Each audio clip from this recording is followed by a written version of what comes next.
Hello friends, welcome to StudyKar. मैं हूं आपका दोस्त प्रभाकर।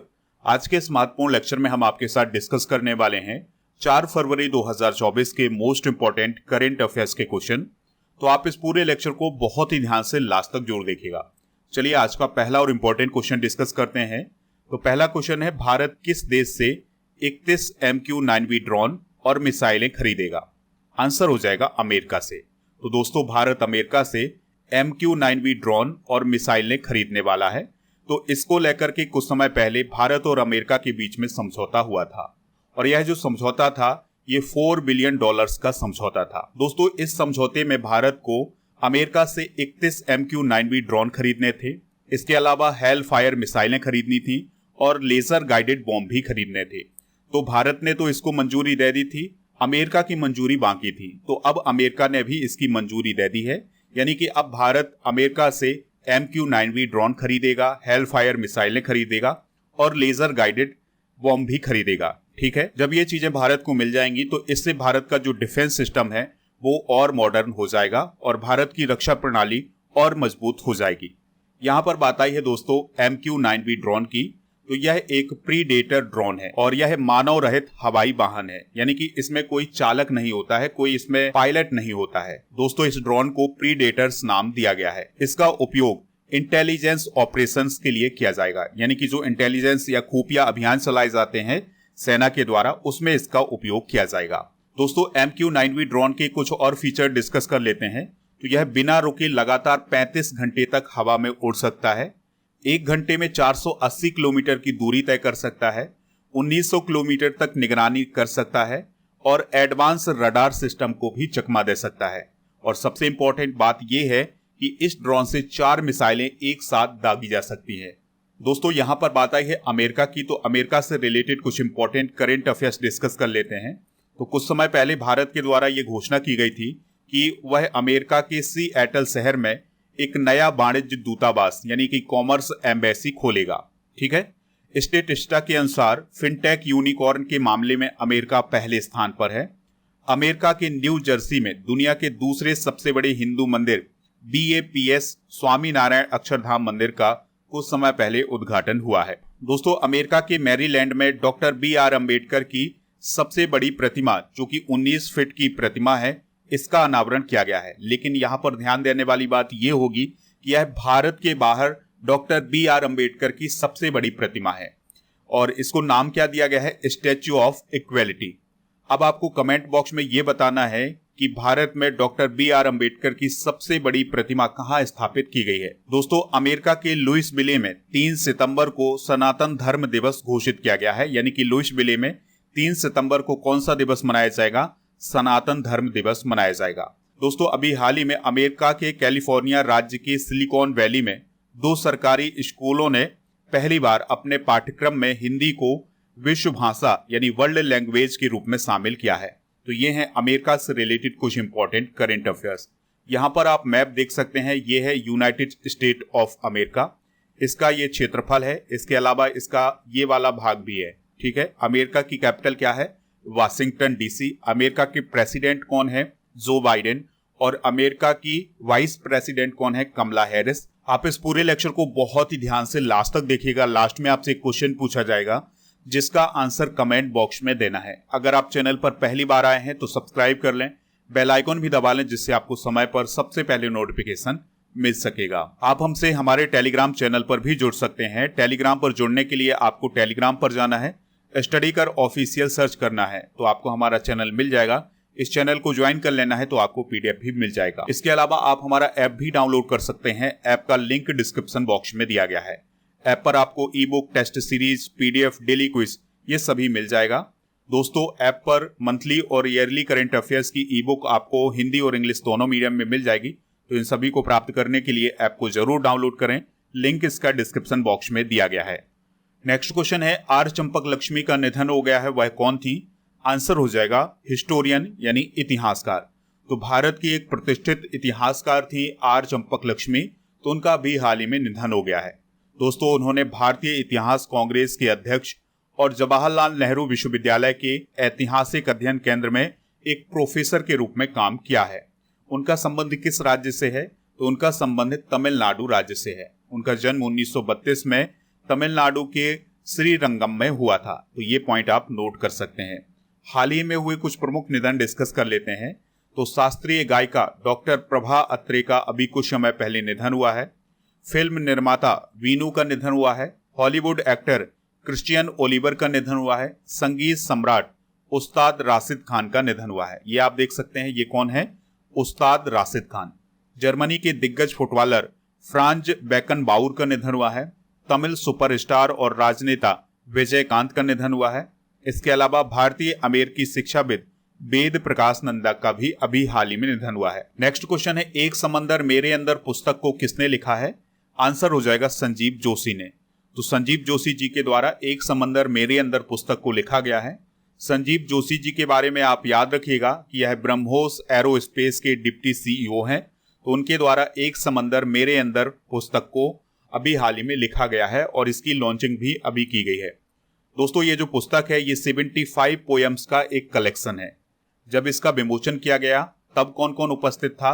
तो यहाँ पर आप देख सकते हैं, ये हैं राष्ट्रीय सुरक्षा सलाहकार अजीत डोभाल और ये हैं वर्तमान में भारत के chief of defence staff Anil Chauhan और ये यहाँ पर आप देख सकते हैं, ये हैं Ashutosh Rana.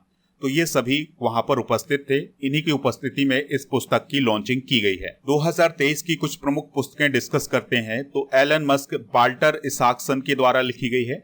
Nothing but the truth पुस्तक को लिखा है ऋषभ साय ने। Monsoon A poem of love and longing पुस्तक को लिखा है अभय कुमार ने। हाउ प्राइम मिनिस्टर्स डिसाइड पुस्तक को लिखा है नीरजा चौधरी ने। कृष्णा द सेवेंथ सेंस पुस्तक को लिखा है ए.के. भट्टाचार्य ने। India rising memorial of the scientist पुस्तक को लिखा है आर चिदम्बरम और सुरेश गंगोत्रा ने। Vajpayee a ascent of the Hindu right 1924 से 1977 को लिखा है अभिषेक चौधरी ने। इसके अलावा beyond cricket A life in many words पुस्तक को लिखा है सी.डी. देशमुख ने। एनटीआर ए पॉलिटिकल बायोग्राफी पुस्तक को लिखा है के. रामचंद्र मूर्ति ने। आजाद पुस्तक को लिखा है गुलाम नबी आजाद ने। इरफान ए लाइफ इन मूवी पुस्तक को लिखा है सुब्रा गुप्ता ने और रिफ्लेक्शंस पुस्तक को लिखा है नारायण वाघुल ने। तो ये सभी इंपॉर्टेंट पुस्तकें हैं, इन्हें आप नोट जरूर कर लीजिएगा। नेक्स्ट क्वेश्चन है, घर पोर्टल की शुरुआत किसने की है? आंसर हो जाएगा एनसीपीसीआर ने। तो अभी हाल ही में राष्ट्रीय बाल अधिकार संरक्षण आयोग के द्वारा घर पोर्टल की शुरुआत की गई है। इस पोर्टल के माध्यम से बच्चों के उद्धार और घर वापसी की डिजिटल निगरानी की जाएगी और इसके अलावा उनका डेवलपमेंट भी किया जाएगा। घर का मतलब है गो होम एंड रीयूनाइट। ठीक है, तो घर का फुल फॉर्म भी आपसे पूछा जा सकता है, क्या है इसका full form? Go home and reunite. अभी हाल ही में महिला एवं बाल विकास मंत्रालय के द्वारा एक पोर्टल लॉन्च किया गया है जिसका नाम दिया गया है ट्रैक चाइल्ड पोर्टल। ठीक है, तो ये पॉइंट भी आप नोट कर सकते हैं। दोस्तों, बात करते हैं national commission for child protection की, जिसे हम शॉर्ट में एनसीपीसीआर बोलते हैं। जो एनसीपीसीआर है ये बच्चों के अधिकारों के लिए काम करने वाली एक संस्था है। यानी कि अगर कभी भी बच्चों के अधिकारों का हनन होता है तो वहां पर मुद्दा कौन उठाएगा? एनसीपीसीआर। इसकी स्थापना कब की गई थी? 2007 में। इसके वर्तमान में अध्यक्ष कौन है? प्रियांक कानून को। हेडक्वार्टर कहाँ है इसका? नई दिल्ली में। और दोस्तों याद रखिएगा कि इसका जो गठन है ये बाल अधिकार संरक्षण आयोग अधिनियम 2005 के तहत किया गया है। तो यहाँ पर आपके लिए एक और क्वेश्चन बन गया कि बाल अधिकार संरक्षण आयोग अधिनियम का संबंध किस वर्ष से है? तो 2005 से है। और दोस्तों जो एनसीपीसीआर है ये महिला एवं बाल विकास मंत्रालय के संगठन के रूप में काम करता है। आपको याद रखना है कि वर्तमान में भारत की महिला एवं बाल विकास मंत्रालय की मंत्री कौन है? स्मृति जुबिन ईरानी। यहाँ पर आप देख सकते हैं ये कौन है? स्मृति ईरानी। कुछ इंपॉर्टेंट ऐप और पोर्टल भी डिस्कस कर लेते हैं। तो कंज्यूमर ऐप किस राज्य में लॉन्च किया गया है? उत्तर प्रदेश में। तो बिजली उपभोक्ताओं के लिए अभी हाल ही में कंज्यूमर ऐप लॉन्च किया गया है। I start talent connect portal Rajasthan के द्वारा लॉन्च किया गया है। साथी पोर्टल कृषि मंत्रालय के द्वारा। AIS ऐप आयकर विभाग के द्वारा। Call before you dig app प्रधानमंत्री नरेंद्र मोदी जी ने लॉन्च किया था। आब प्रहरी ऐप IIT दिल्ली के द्वारा लॉन्च किया गया है। प्रहरी ऐप BSF और गृह मंत्रालय के द्वारा लॉन्च किया गया था। जलदूत ऐप ग्रामीण विकास मंत्रालय के द्वारा लॉन्च किया गया है। ई कुंभ पोर्टल राष्ट्रपति द्रौपदी मुर्मू जी ने लॉन्च किया था और स्केल ऐप ये धर्मेंद्र प्रधान जी ने लॉन्च किया था। याद रखिएगा धर्मेंद्र प्रधान जी कौन है? भारत के वर्तमान में शिक्षा मंत्री हैं। नेक्स्ट क्वेश्चन है, पॉलिटिकल पार्टी तमिज़हागा बैतरी कजगम को किसने लॉन्च किया है? आंसर हो जाएगा थलापति विजय ने। तो एक्टर विजय को आप जानते होंगे, उन्हीं के द्वारा एक पॉलिटिकल पार्टी लॉन्च की गई है जिसका नाम रखा गया है तमिझागा बैत्री कजगम, और यह पार्टी तमिलनाडु में लॉन्च की गई है। दोस्तों, अभी हाल ही में एक्टर विजय के द्वारा यह कहा गया है कि वह 2026 का जो तमिलनाडु का विधानसभा चुनाव होगा उसमें उनकी पार्टी चुनाव लड़ेगी, और अभी जो लोकसभा के चुनाव होने हैं उससे वो दूर रहेगी, यानी कि उसमें चुनाव नहीं लड़ेगी। तो आपको याद रखना है कि तमिझागा बैत्री कजगम पार्टी के संस्थापक अध्यक्ष कौन है? थलापति विजय। दोस्तों, थलापति विजय ने अपनी पार्टी की ओर से भारत निर्वाचन आयोग में रजिस्ट्रेशन कराने के लिए 2 फरवरी को आवेदन किया है। दोस्तों, बात करते हैं इलेक्शन कमीशन ऑफ इंडिया की। तो इसकी स्थापना कब हुई थी? 25 जनवरी 1950 को। इसलिए आपको याद रखना है कि 25 जनवरी को राष्ट्रीय मतदाता दिवस भी मनाया जाता है। इलेक्शन कमीशन ऑफ इंडिया का काम क्या होता है? तो लोकसभा, राज्यसभा, राज्य की विधानसभाओं, राष्ट्रपति और उपराष्ट्रपति के चुनाव करवाना। आर्टिकल 324 से 329 तक भारत के चुनाव आयोग का वर्णन किया गया है। वर्तमान में मुख्य चुनाव आयुक्त कौन है? राजीव कुमार। ये आप देख सकते हैं, ये कौन है? राजीव कुमार। और अन्य चुनाव आयुक्त कौन है? अनूप चंद्र पांडे और अरुण गोयल। आपको याद रखना है कि इलेक्शन कमीशन ऑफ इंडिया में एक मुख्य चुनाव आयुक्त होते हैं और इसके अलावा 2 चुनाव आयुक्त होते हैं। ठीक है, इस पॉइंट को आप याद रखिएगा। दोस्तों, जो चीफ इलेक्शन कमिश्नर होते हैं उनको राष्ट्रपति जी के द्वारा शपथ दिलाई जाती है। इनका कार्यकाल कितना होता है? 6 साल का होता है, या उनकी 65 वर्ष की आयु पूर्ण होने तक होता है। इनमें से जो पहले हो जाएगा वही उनका कार्यकाल माना जाएगा। नेक्स्ट क्वेश्चन है, डिजिटल डिटॉक्स पहल को किस राज्य में शुरू किया गया है? आंसर हो जाएगा कर्नाटक में।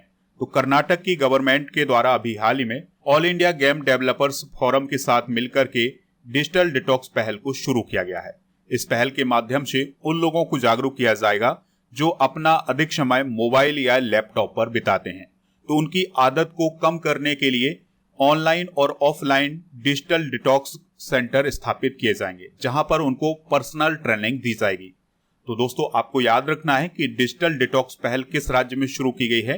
कर्नाटक राज्य में शुरू की गई है। दोस्तों, आपको एक योजना भी याद रखना है जो कि युवाओं से संबंधित है, जिसका नाम है युवा निधि योजना। तो युवा निधि योजना किस राज्य में शुरू की गई है? वो कर्नाटक राज्य में शुरू की गई है। कर्नाटक की कैपिटल क्या है? बेंगलुरु। राज्यपाल कौन है? थावर चंद्र गहलोत। चीफ मिनिस्टर कौन है? सिद्धारमैया। विधान परिषद की कितनी सीटें हैं? 75। विधानसभा की 224। यहाँ का लोक नृत्य जरूर आप याद रखिएगा, कौन है? यक्षगान। कर्नाटक की लोकेशन आप यहाँ पर देख सकते हैं। इसकी सीमा महाराष्ट्र, तेलंगाना, आंध्र प्रदेश, तमिलनाडु, केरल और गोवा से लगती है। दोस्तों, कर्नाटक राज्य के नेशनल पार्क भी आप याद रखिएगा, Bannerghatta national park, Bandipur national park, Nagarhole national park, Anshi national park और कुद्रेमुख नेशनल पार्क।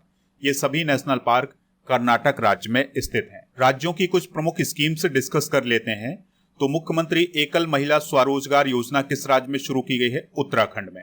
नंदन कानन योजना किस राज्य में शुरू की गई है? राजस्थान में। अरुणोदय 2.0 योजना असम राज्य में शुरू की गई है। स्टाइपेंड योजना केरल राज्य में। मुख्यमंत्री शिक्षा पुरस्कार योजना ओडिशा राज्य में। हर घर गंगा जल आपूर्ति योजना बिहार राज्य में। वन डिस्ट्रिक्ट वन स्पोर्ट्स योजना उत्तर प्रदेश में शुरू की गई है। मुख्यमंत्री बाल आशीर्वाद योजना मध्य प्रदेश में शुरू की गई है। ये है दोस्तों कुछ स्टेट की स्कीम, इन्हें आप नोट कर सकते हैं। नेक्स्ट क्वेश्चन है, भारत किस देश में अपने सैनिक कर्मियों को बदलेगा? आंसर हो जाएगा मालदीव। दोस्तों, यहां पर आप मुद्दा समझिएगा। जब से मालदीव के नए राष्ट्रपति बने हैं मोहम्मद मुइज़्ज़ू, तब से भारत और मालदीव के जो रिश्ते हैं वो बिगड़ गए हैं, क्योंकि मालदीव के राष्ट्रपति का कहना यह है कि जो मालदीव में भारतीय सैनिक हैं उनको भारत वापस बुला ले, लेकिन भारत ये कह रहा है कि हम उनको वापस नहीं बुलाएंगे। तो दोस्तों, इस मुद्दे को लेकर के अब भारत और मालदीव के बीच में एक बीच का रास्ता निकाला गया है, जिसमें भारत ने ये कहा है कि जो मालदीव में भारत के सैनिक रह रहे हैं उनको बुलाया नहीं जाएगा, बल्कि उनके स्थान पर दूसरे सैनिक भेजे जाएंगे। यानी कि जो अभी वर्तमान में सैनिक हैं उनको बुला लिया जाएगा और उनके स्थान पर उतने ही सैनिक भेजे जाएंगे। तो ये रास्ता निकाला गया है। तो यह प्रक्रिया 2 चरणों में होने वाली है। पहला चरण होगा 10 मार्च तक और दूसरा चरण होगा 10 मई तक। यानी 10 मई तक मालदीव से वो सैनिक जो वहां पर रह रहे हैं उनको बुलाया जाएगा और उनके स्थान पर दूसरे सैनिक भेजे जाएंगे। मालदीव की अगर हम बात करें तो यह भारत का पड़ोसी देश ही है। यहाँ पर आप इंडिया की लोकेशन देख सकते हैं, ये है मालदीव। मालदीव एशिया महाद्वीप में ही है, राजधानी है इसकी माले, प्रेसिडेंट है मोहम्मद मुइज़ू और यह एशिया का सबसे छोटा देश है।